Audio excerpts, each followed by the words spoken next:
अगर आप मन के बारे में जानना चाहते हैं, मन के कितने स्तर होते हैं और यह मन कैसे काम करता है और हमारे जीवन में जो भी घटनाएं घटती हैं, हम जो भी व्यवहार करते हैं, ये किस मन से आता है। अगर इस तरह का सवाल आपके मन में भी पैदा होता है तो आप सही जगह पर आए हैं। इस वीडियो में ऐसे तमाम सवालों के जवाब मिलने वाले हैं जिसके संबंध में शायद आज तक आपने न सुना हो या बहुत कम लोगों ने सुना हो। मैं यह स्पष्ट कर देना चाहता हूँ कि हमारे मन के 3 स्तर होते हैं। एक मन जिसको हम चेतन मन कहते हैं, और दूसरा वह मन होता है जिसे अवचेतन कहते हैं, और तीसरा वह मन है जिसे अचेतन कहते हैं। हम इस समय जिस लेवल पर खड़े हैं, जो भी सोचते हैं, देखते हैं, विचार करते हैं, यह चेतन मन है। और इस चेतन मन की शक्तियां बहुत ही सीमित है। यह मन इतना बारीक है कि हम इसके द्वारा किए जा रहे व्यवहारों को समझ ही नहीं पाते हैं और हमें लगता है कि यह व्यवहार हम कर रहे हैं, ये विचार हमारे हैं। लेकिन इस मन के भी 3 स्तर होते हैं। इसको हम यूं समझे तो आसान हो जाएगी। जैसे हमारे घर में 3 मंजिल है। एक वह जो ऊपर से दिखाई देता है, जो बिल्कुल जमीन पर है, और दूसरा वह मंजिल जो जमीन के नीचे है, और तीसरा वह जो उससे भी नीचे है, अर्थात यह मन एक 3 मंजिली इमारत के समान है। चेतन मन में थोड़ी सी चेतना होती है, थोड़ी सी शक्तियां होती है, और चेतन मन में इससे अधिक शक्तियां होती हैं, लेकिन वहां पर अंधेरा है। कभी कभी थोड़ा थोड़ा प्रकाश जाता है खिड़कियों से छन करके, नाम मात्र की। और तीसरा लेवल जो है, जो बिल्कुल अंधेरे में है, वो बिल्कुल अंधेरा है, वहां पर कोई भी प्रकाश नहीं जाता। इसे और आसान शब्द में अगर हम समझना चाहें तो हमारे घर में 3 कमरे हैं। मान लेते हैं हमारे घर में 3 कमरे हैं। एक कमरा हुआ जिसे हमने स्टोर रूम बनाया और जिसमें आटा, चावल, दाल या जरूरत की सामान रहती हैं जिनके हमें रोज आवश्यकता पड़ती है। और दूसरा कमरा हुआ है जिसे हमने स्टोर रूम बना रखा है, अर्थात अनाज वगैरह हमने पर्याप्त मात्रा में रखा है, जहाँ हमें कभी कभी जरूरत पड़ती है। और तीसरा एक वो कमरा है जिसे हमने कबाड़ खाना बना रखा है, जहाँ पर गैर जरूरी चीजों को हम फेंकते जाते हैं और हमें यह पता नहीं लगता कि उसमें रखा हुआ सामान सड़ रहा है, चूहे खा रहे हैं, दीमक खा रहे हैं। कभी कभी आवश्यकता होती है, साफ सफाई करने का इरादा होता है, तो तब हम जाते हैं। ठीक यही स्थिति हमारे मन की है।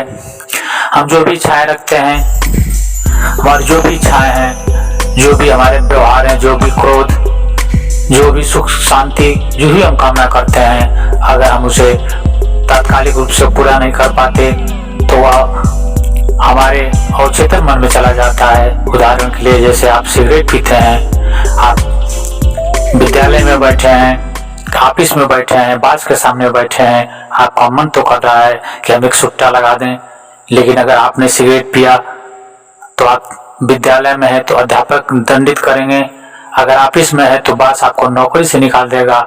यह सोच करके भय के मारे आपने उसे रोक लिया और वह सिगरेट पीने की जो इच्छा है वो आपके अवचेतन मन में चली गई।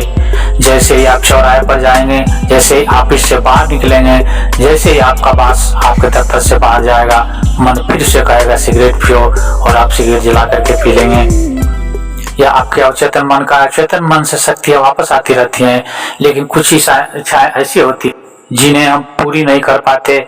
जैसे कोई बहुत बड़ा शत्रु है और आपके मन में आ रहा है कि इसकी पिटाई करूं, इसे गोली मार दूं, लेकिन आपके पास इतनी क्षमता नहीं। आपको डर है कि अगर हमने इसकी हत्या कर दी तो पुलिस आएगी, पकड़ के ले जाएगी, अदालतों के चक्कर लगाने पड़ेंगे और हो सकता है कि मुझे मृत्यु दंड की सजा मिल जाए। तो इस भय से आपने उसे मन में दबा लिया और तब यह विचार आपके सबसे गहरे तल में, मन के सबसे गहरे तल में, अर्थात अचेतन मन में पहुंच जाती है। और अचेतन मन की विशेषता है कि बाहर से विचार सिर्फ उसमें जा सकते हैं, विचार को वापस नहीं आते। और वहां पर एक चौकीदार बैठा हुआ है, ऐसा चौकीदार जो बाहर से भीतर जाने वालों को नहीं रोकता, लेकिन भीतर से बाहर किसी को नहीं आने देता। उसको लगाया इसलिए गया है कि वह भीतर से किसी को भी बाहर न जाने दे, लेकिन वह बिल्कुल गधा है, वह बिल्कुल मूर्ख है। जो भी आदमी अपने चेहरे पर थोड़ा क्रीम पाउडर लगा करके, प्लास्टिक सर्जरी करा करके, अर्थात कहने का अर्थ है कि अपना चेहरा बदल करके आता है, उससे वो चौकीदार पढ़ नहीं पाता, समझ नहीं पाता, पहचान नहीं पा पाता, और वह विचार बाहर निकल के कुछ भी कर जाते हैं, अपना रूप बदल के आते हैं। हमारे वे गहरे विचार जो हमारे अचेतन मन में बैठे हुए हैं, अपना रूप बदल करके, अपनी प्रकृति बदल करके बाहर निकलते हैं और कुछ भी कर जाते हैं। इसी मन से निकले विचार के कारण हत्याएं होती हैं। आदमी साधारण रहता है, लेकिन कभी कभी ऐसी परिस्थितियां पैदा हो जाती हैं कि उसे पता ही नहीं लगता कि कब उसने हत्या कर दी, और वही विचार जो उसके अचेतन मन में बरसों से इकट्ठे थे, बरसों से संग्रहित थे, अचानक मौका पाते हैं और रूप बदल करके बाहर निकल के हत्या कर देते हैं या बड़े से बड़े अपराध कर देते हैं। यह सब उसी अचेतन मन के कारण होता है और आदमी को इस बात का पता भी नहीं चल पाता।